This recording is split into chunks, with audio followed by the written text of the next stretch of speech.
just the realest in the game. Review so sharp, we cut through the noise, breaking down the shots with the cinematic poise. From the script to the screen, we dissect it all. Indie cinema kings, yeah, we support them all. Round table loaded, mics hot, we dive in. Directors, actors, behind the scenes chat with King. Hello everyone and welcome back to Off the Reel. This is an Off the Reel review. I'm going to sit down and talk to you about a movie called Freaky Tales, starring Pedro Pascal, Ben Mendelsohn and Ellis, with a little bit of a cameo from none other than Tom Hanks. That's right, Tom Hanks pops up in this movie. We're going to be talking about that in a quick hot second, but first of all, please do all those wonderful things. That is, hit that like button, hit that subscribe, and ding that notification bell. That way you will always know when I put something out there, whether it's an interview, a review, anything like that, that you know that you want to hear me talk about. And I will do what I normally do, and that is to talk about the plot of the movie with as few spoilers as humanly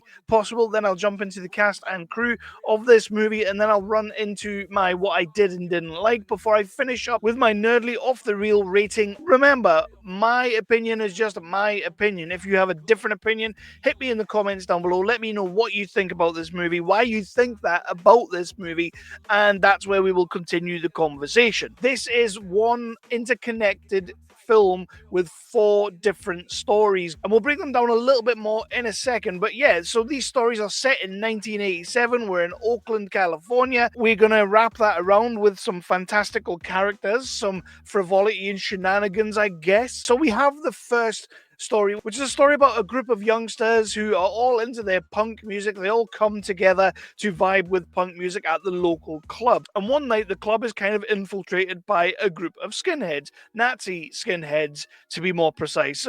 I mean, as if there's any other kind of skinhead. I don't know, you tell me.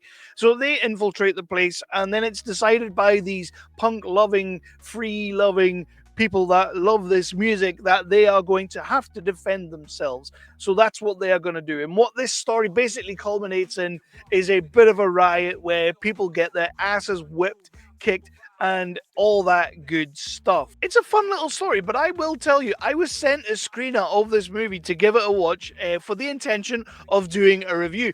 And for a little while, I kind of thought I'd been sent the wrong thing or I'd opened the wrong thing. It just didn't really, I wasn't really sure what was going on. It was this weird little, it had a weird aspect ratio as well, which they play into at the end of this kind of part, where these 2 cartoon characters or stick-drawn characters kind of come onto the screen, and then they push the bars back out and you get the full aspect ratio. I really enjoyed the main characters, the male and the female, the 2 young kids. We get our first look at Pedro Pascal and how he's going to be in this movie, in a blink and you'll miss it kind of walking past them in a diner kind of role, which I really thoroughly enjoyed, and that's when I realized that that's what we're getting with this movie. We then go into the second part of the movie where we meet Entice and Barbie, 2 young black females who are working in an ice cream parlor, and we meet them at the cinema, and this guy comes over to them, and this guy's kind of like, I saw you tear down the roof, you guys are danger zone, I have got this guy Too Short who's going to be performing soon, and I need you to come over and kind of battle against him because he wants to try this new thing. So they kind of prepare for that, they go over there, and they end up having a rap battle against Too Short.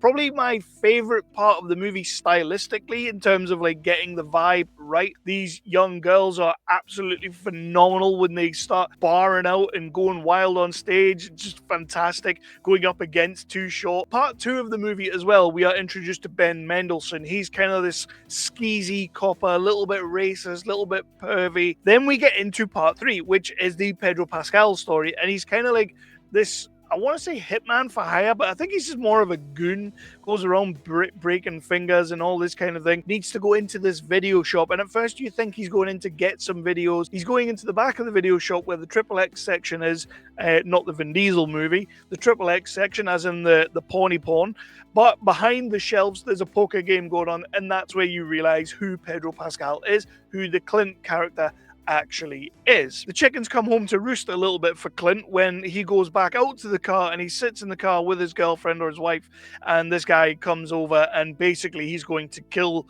Pedro Pascal because he killed his dad back in the day. Redemption, revenge, it all comes round full circle, and we get a really cool line that I'll talk about in the last section of the movie that Ben Mendelsohn delivers, and it's actually my favorite line of this movie. Then we get into part 4 of the movie. And this is kind of where all the sections really do intertwine and really do become an interconnected story. And it's the story of Sleepy Floyd. The Warriors are playing the Lakers, and he gets this fourth quarter where he absolutely just scores more points that's ever been scored in history. Apparently a record that's still held today, because part of this movie, although embellished and fictionalized, a lot of this movie is also actually true. You can go online, you can find out what parts of it, like the racist Nazis versus the young punk kids that have finally had enough, is something that did actually happen. Yes, they go a little bit ham on the effects and whatnot, but it did actually happen. Too Short going up against these 2 female artists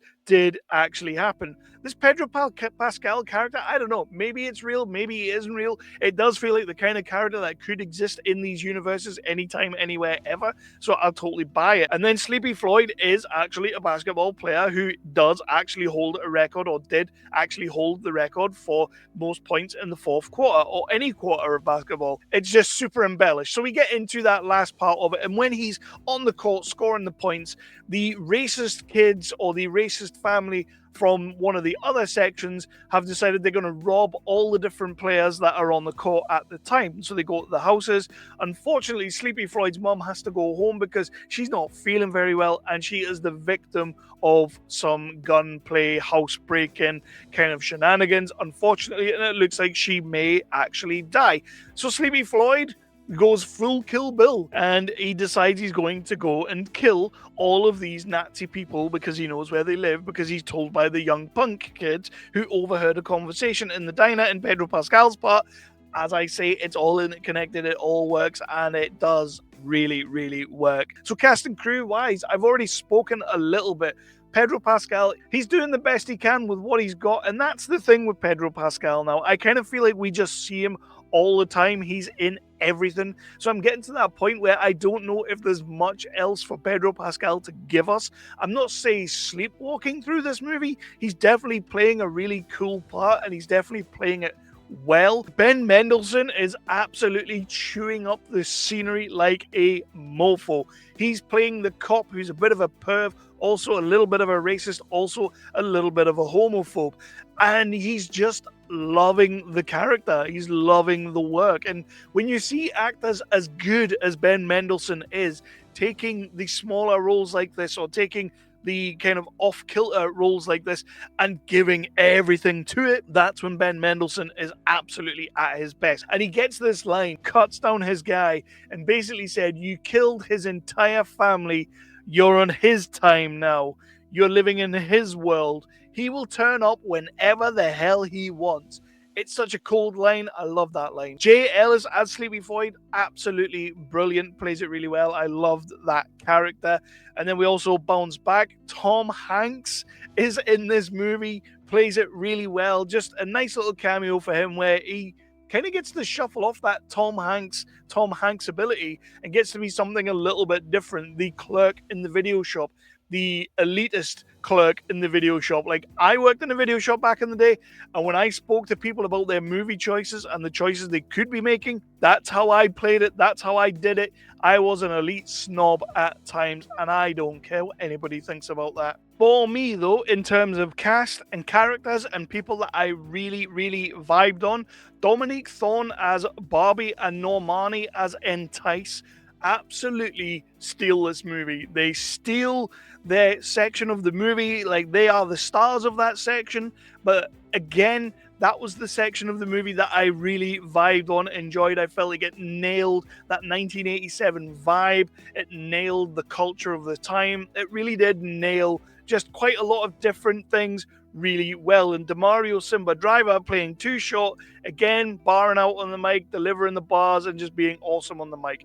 But yeah, these two women, Normani and Dominique Thorne, they stole this movie for me, and I want to give special kudos to those actresses because I thought they were sensational in their sections. Definitely my MVPs of this movie. A lot of that is to do with the material, and Anna Boden and Ryan Fleck as co-directors and co-writers both just bring something completely different. Like, anthology movies are good when they're different. Anthology movies are good when they work. Interconnected movies where characters are going to cross paths every now and then can often be a hard thing to do, but when it's done right, it's done very well. And I think they've done it pretty well. Is this movie perfect? No, this movie isn't perfect. It is pretty much by the numbers, but what it does well is the nostalgia, the vibes, the memories, and all the things like that. The music is on point. The neon kind of glow in certain sections of this movie truly does hit. When we have that punk section at the start, obviously, like I said about the aspect ratio, it feels very punk, it feels very scratchy, clunky, and it has the real nice charm to that section, so it kind of works in that way. What this movie did make me think, which is weird because I don't think it ever tries to do this, like, we need a Warriors remake. We need a Warriors remake. I am championing that from now on. I've been saying this for years. I am ready for a Warriors remake. I want to see what that looks like in 2025, 2026, whenever it gets made. I want to see what that movie looks like. And this movie, at times, gave me a sense of maybe these guys could be the guys to do it. Like, drop all the cockamamie shenanigans shit. Let's go back, strip it back, and just do a nice little Warriors kind of story. I am there if these guys want to give that a go. But Anna Boden and Ryan Fleck, both two very, very talented people, two people I will be checking out as we go forward. What I didn't like, I don't know, I've kind of already mentioned what I didn't like throughout the movie. Like, again, the cast is pretty good. It's not doing anything new as such. Like, it's not really reinventing the wheel in terms of storytelling or movie making. The effects for the blood, the gore, and all that are very good. The choreography for the fights towards the end are very good. Ben Mendelsohn is excellent. Pedro Pascal is doing what Pedro Pascal does nowadays. I can't say I'm overly in awe of anything Pedro Pascal really does these days. My final rating for this movie, the off the reel rating for this movie, is going to be a 3 out of 5. I really wanted to go a little bit higher. I wanted to really like this a lot more, but I felt like in terms of like technicality, it doesn't really do anything wrong. It really doesn't. But it doesn't do anything that blew me away, that made me think, wow, we're doing something really special here. I just didn't like that it didn't blow me away, I guess. Is that too much to ask? I feel like that is too much to ask, and I hold my hands up on that. But honestly, I just felt like it was a movie that I had on and I watched, but wasn't really blown away by it. It does a lot right. It doesn't necessarily do all that much wrong, but it didn't really take it up a level for me. I feel like part 1 and 2, although I do love part 2, didn't necessarily need to be in this movie. 3 and 4 definitely feel like the same movie, definitely feel like extensions of each other. Like, and if we wanted to blow this up, you didn't necessarily need parts 1 and 2. I do like parts 1 and 2, part 2 being my favorite, but I think that's what it is. I feel like we just get 2 short stories and then we get 2 parts of a feature that could potentially be something really, really awesome. That's the thing. That's the thing. So yeah, I'm giving this movie a 3 out of 5. It is a pretty strong 3 out of 5. But honestly, if you miss this movie, I don't think you're going to be too gutted. I wouldn't necessarily say you have to run out and see it. It's one you can watch on digital. It's one you can watch on streaming. It's one you can watch in the house. You don't need to rush to the cinemas to see Freaky Tales, I guess is what I'm trying to say. It's a 3 out of 5 for me. If you do happen to check out the movie, please do hit me in the comments down below. Let me know what you think. If I am completely wrong and this movie is a 5 out of 5 for you, let me know that you think that. We can continue that conversation in the comments section down below.